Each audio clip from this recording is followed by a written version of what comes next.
अस्सलाम वालेकुम। Programme Cecil अच्छा में खुश आमदीद। मैं हूं शफकत अली और हमारे साथ मौजूद हैं एस्ट्रोलॉजर मलक महबूब साहब।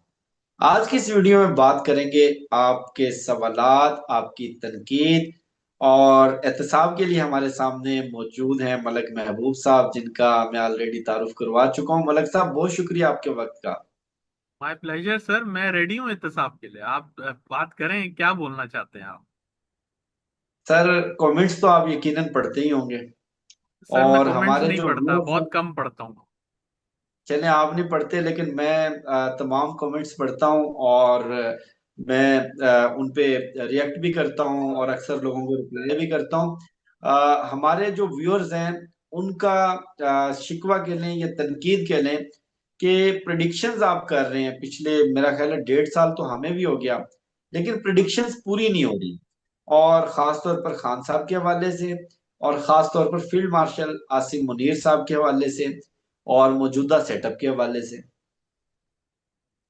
सर कौन सी प्रिडिक्शन पूरी नहीं हुई है, मुझे ये बताएं। फील्ड मार्शल का टाइम ही नहीं आया तो मैं कैसे बता दूं कि उनका टाइम आ गया और वो वापस मतलब उनका एक्सटेंशन हो गया। एक्सटेंशन तो मैं आपको कल भी बताया था, आपके कल के वीलॉग में डिटेल से बताया है कि उनका एक्सटेंशन मुझे बहुत कम आसार दिखते हैं कि होगा, बहुत कम। लेकिन फॉर इंस्टेंस चले हम मान लेते हैं, क्योंकि ये कैलकुलेशन है, कोई रैप कैल नहीं है तो जिस पे आप शिकवा करते हैं, तनकीद करते हैं, चले आप करें। लेकिन ये बात भी तो अपने जहन में रखें कि आपको ये रैप कैल नहीं दिया जा रहा, ये कैलकुलेशन है जो कि एक प्रॉपर वे से होती है, जिसमें कोई दम दरूद नहीं होता कि मैं तस्बीहां पढ़ के इस्तिखारा करता हूँ और फिर मैं आपके सामने लाता हूँ। ये प्लेनेट की कैलकुलेशंस होती हैं। जैसे प्लेनेट जहां मूव हो रहे होते हैं, वहां के असरात मिल रहे होते हैं। आपने बिल्कुल सही फरमाया है कि इमरान खान की प्रिडिक्शन सही नहीं थी, मैं उस पर एग्री करता हूँ। इसके अलावा पता नहीं कितनी भी नहीं सही होंगी, जो मुझे नहीं याद नहीं भी नहीं नहीं, है। वो मैं वजाहत करता हूँ। खान साहब की प्रिडिक्शंस, आपने कभी भी ये नहीं कहा कि इस महीने की फलां डेट को खान साहब रिहा हो जाएंगे। वही तो मैं आपने आपको कह। हमेशा उनकी रिहाई की विंडो ओपन हो रही है, उनकी रिहाई के चांसेस हैं। मैं दो जी। मिसालें आपके सामने रखता हूँ। शेर अफजल मरवत साहब ने पिछले दिनों इंकशाफ किया और कुछ मजीद भी पीटीआई के लोगों ने यह दावा किया कि 26 नवंबर को जो एहतजाज हुआ था गुज़श्ता साल, 24 नवंबर को तमाम मामला तय पा गए थे। खान साहब को शिफ्ट कर दिया जाना था बनीगाला या पेशावर। खान साहब ने कोई वीडियो रिकॉर्ड करवानी थी जो उनके लोग पेशावर से आ रहे थे उनके लिए, कि आप एक मखसूस मुकाम पर संगजानी जो बताया जाता है कि वहां पर रुक जाएं, अब इस्लामाबाद ना जाएं। और उसके बाद खान साहब की रिहाई भी हो जानी थी। ये उनकी साइड की पिक्चर है, उनकी साइड का दावा है।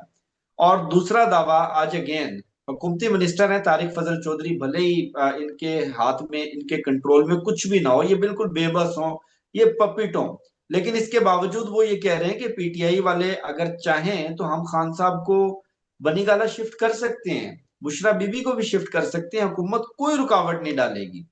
सबको मालूम है कि रुकावट तो एस्टेब्लिशमेंट ने डालनी है, लेकिन कहीं ना कहीं विंडोज तो ओपन होती रही हैं और खान साहब को रिहाई की डील के लिए लोग भी भेजे जाते रहे हैं। देखें शफकत भाई, बिल्कुल आप सही कह रहे हैं, और मैंने आपको एक और वजाहत भी ये दी हुई है कि मुझे खान साहब का टाइम सही नहीं दिख रहा। टाइम से मुराद ये है, पैदाइश की बर्थ डिटेल जो है वो सही नहीं है।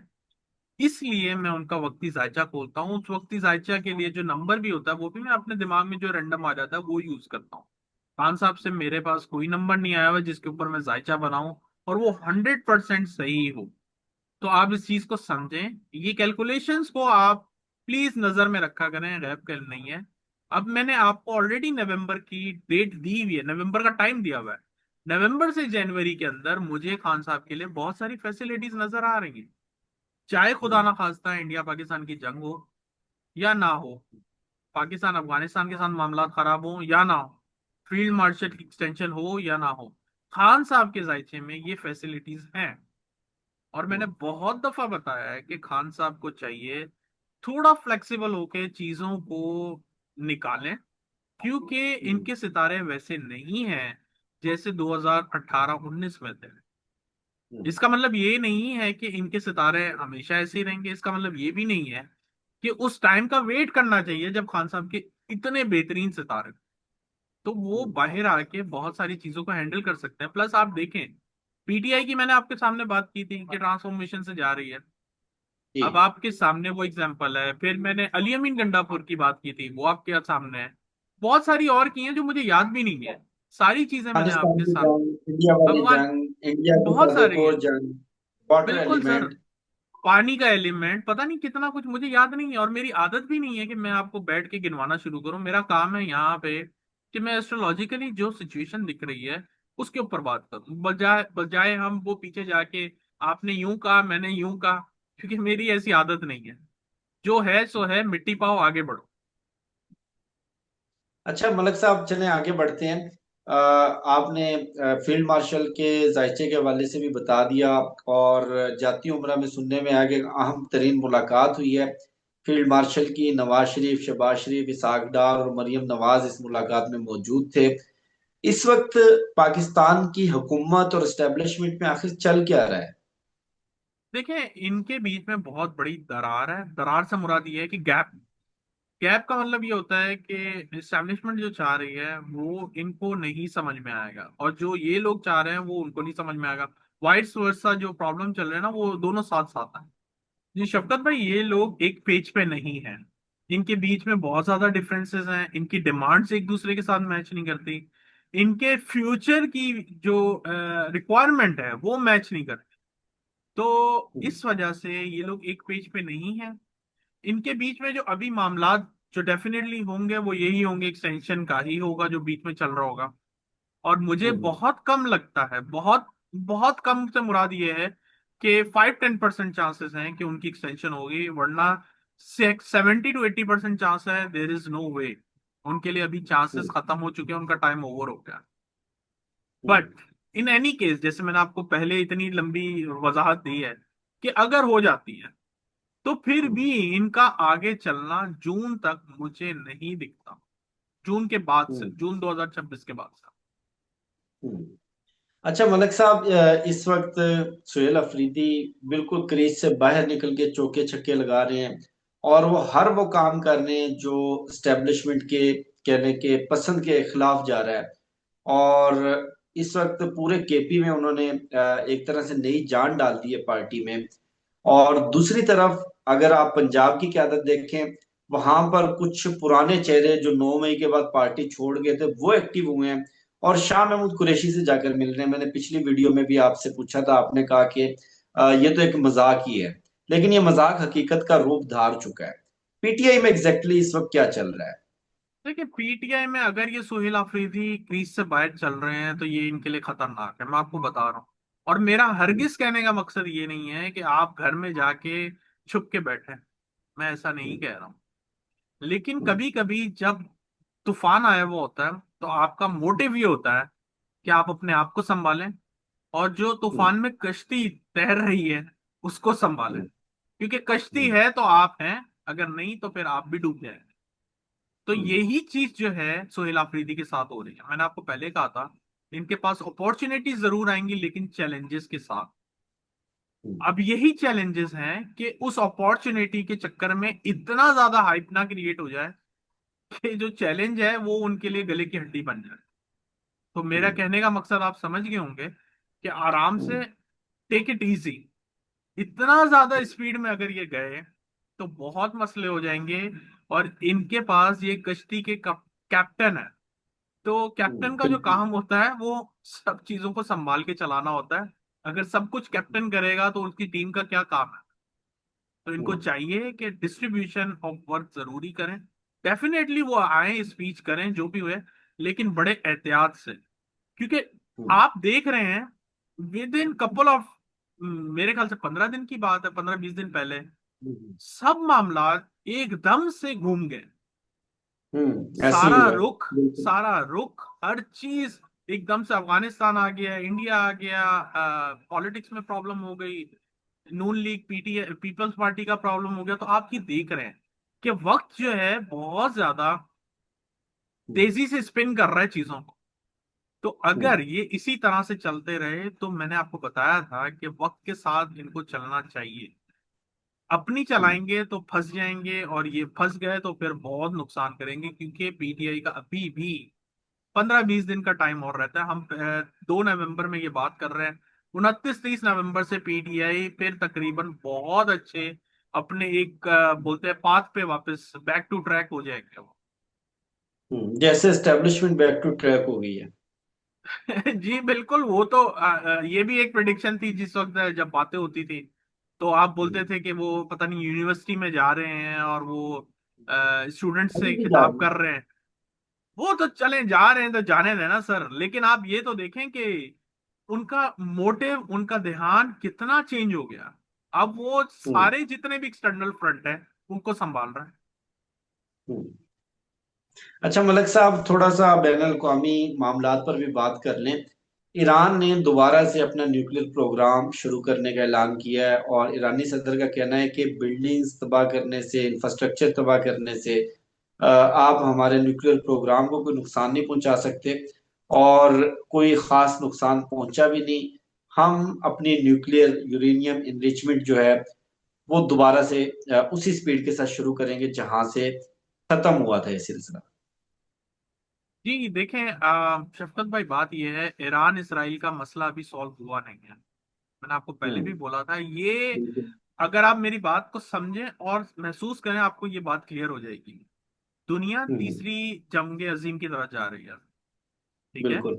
और जितनी भी हम्म। पहले जंगें हुई हैं, नो डाउट वो खत्म हुई हैं, पॉज हुई हैं, खत्म नहीं हुई हैं। जितनी भी ऐसे ही है। जंगें हैं आप देख लें, कोई जंग खत्म नहीं हुई है, ये हम्म। सब पॉज है। खुदा न खास्ता अगर इनमें से किसी भी ममालिक में जंग वापस स्टार्ट होगी तो ये बहुत से खित्तों को बड़ी जंग में तब्दील कर देंगे। आप अगर हम्म। नोटिस करें, ये सारे जितने भी कंट्रीज में जंगें हुई हैं, ये सारे एक्टिव हम्म। बैठे हैं पॉज हम्म। सिचुएशन में। ये सब एक्टिव है। बिल्कुल। हम्म। आपके साथ India, Afghanistan, Iran, Israel, Qatar, और क्या कौन कौन है, रशिया, यूक्रेन, और पता नहीं और भी कंबोडिया, पता नहीं और कौन सा ममालिक था मुझे याद भी नहीं है, थाईलैंड वगैरह, सूडान हो गया। सूडान है। आप देखें हम्म। इतने मेजर ममालिक अगर पॉज में बैठे हुए हैं, तो खुदा ना खास्ता अगर ये मामलात या प्लानिटरी सिचुएशन जो कि मुझे दिखती है 27 में सबसे ज्यादा खराब होगी जंगों को लेकर, हम्म। अगले हम्म। साल ये जंगें फिर चलती रहेंगी, हल्की फुल्की चलती रहेंगी। अगले साल हम्म। अगर आप मुझसे पूछें तो अगले साल जो है खुदा ना खास्ता आपको पानी से दुनिया बहुत मुतासर होती हुई दिखेगी पानी की वजह से। तो अगले हम्म। साल तो ये यूं समझे कुदरती आफात की तरफ हम जा रहे हैं, लेकिन उसके हम्म। बाद जंगों के महाज वापस एक्टिव हो जाएंगे। हम्म। अच्छा, जंगों के हवाले से जरा पाकिस्तान का भी बताइए, मशरकी और मगरबी फ्रंट, और उसके साथ कुछ तैयारियां पाकिस्तान में भी की जा रही हैं। जो आपने 2027 की पिक्चर तीसरी जंग अजीम की एक पेश करने की कोशिश की है, उस हवाले से पंजाब के अंदर टीएलपी वाला सीन तो आपको याद है, मुरीदके में जो कुछ हुआ।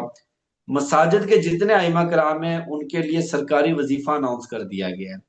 और मरियम नवाज भी उलमा कराम से मिल रही हैं, और छोटे जो मौलाना हजरात हैं उनसे मिल रही हैं। और उसके साथ साथ पंजाब हुकूमत भी बहुत ज्यादा मुतहरिक है।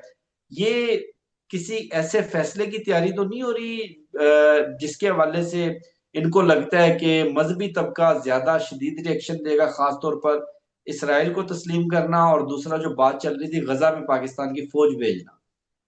जी डेफिनेटली यही वजह है। और मुझे समझ में नहीं आया कौन सा वजीफा, पढ़ने वाला वजीफा या कैश, किसकी बात कर माल रहे हो सर, माल, माल स्टाइपेंड। आप? अच्छा, यही मैं पूछना चाह रहा था, ये कौन सा वजीफा दिया है। डेफिनेटली ये इसमें यही बात है कि जो मामलात हैं, हम जैसे मैंने आपको बताया था कि जो उन्होंने एग्रीमेंट साइन किया है और अच्छे बनने के लिए और बोलते हैं ना ओबीडियंट बनने के लिए, अब अल्लाह रहम करे जो कॉन्सिक्वेंसेस होंगे वो बहुत ज्यादा खतरनाक होंगे, जिसके लिए ये लोग तैयारी कर रहे होंगे। डेफिनेटली ये तैयारी कर रहे होंगे, क्योंकि मैंने आपको बताया था ये महीने में हम्म। प्रोटेस्ट भी आपको नजर आएंगे। तो अभी भी हम्म। आप ऐसे ही समझें कि आपके पास ये पूरा महीना सरप्राइजेस से भरा हुआ है, चाहे पॉलिटिक्स से हो, चाहे आपको फॉरेन अफेयर्स से रिलेटेड चीजें हो, चाहे खुदा ना खास्ता जंगों से रिलेटेड, ये पूरा महीना सरप्राइजेस से भरा हुआ है। हम्म। बहुत शुक्रिया मलक महबूब साहब आपके कीमती वक्त का। मुझे शफकत अली को, मलक महबूब साहब को दीजिए इजाजत। वीडियो के हवाले से फीडबैक जरूर दीजिएगा। फीडबैक भले ही आपकी तनकीद हो, फीडबैक भले ही गुज़श्ता जो हमारी प्रिडिक्शंस हैं, अच्छा या बुरा फीडबैक, किसी भी तरह का आपकी तनकीद को भी हम बड़ा पॉजिटिव लेते हैं। और अगर आपकी कुछ सजेशन हो तो वो भी आप दे सकते हैं। अगर आपके हमारे जो रोजाना के ब्लॉग के सवालात हैं, कुछ सवाल आप ऐड करना चाहते हैं अपने जाती सवाल से हटके, जाती सवाल के लिए आप पर्सनल में मुझे या मलक महबूब साहब को व्हाट्सएप मैसेज कर सकते हैं। तो पब्लिक जो क्वेश्चन है वो भी आप कर सकते हैं। अपना बहुत ख्याल रखिएगा। इंशाल्लाह आपसे होगी फिर नेक्स्ट वीडियो मुलाकात। अल्लाह हाफिज।